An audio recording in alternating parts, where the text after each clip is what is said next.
Papagawa na naman may lumili kong anak. At doon ang gawa ko guys, kanang ko yung metong baso. Tigdagan ko dahil kinawa na ako magdalang kita isa ko. Kuako tamo guys kasi hindi na mga babo para mag-mix naman. Set up ka pa yung sali kong smart cam. Ayan lalaki ka dyan. Pakandaig agad eh. Mag-crash na yung yellow guys. Kaso maopra mo. Siyempre alway pa rin tang electric. Kaya may kami ito kumumpas yan guys. Kasi struggle is real. Abi na pala yan guys. Sa yung pag-push bakit makapangot ko pa sa DC.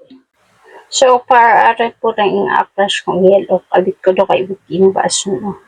Matitak pa pero mainit na ako. Yan guys, may karakalaki. Ayan, maglagay na ako yung baso na.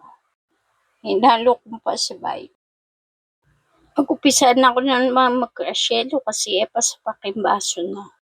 Sa wakas guys, sinapakyarin ka na ako. Yero na kanya nilagay ako. Hinalo ko mulit pa si Bay guys kaya batak pa yun eh. Disassemble ko na yung gamitan kong smart tram. Yan guys, ice tube na ikalakop malambat mag-crasyelo. Oras na rin pas na inakit silang baka niya. Matasi kaya yung video niya takpan ko dala.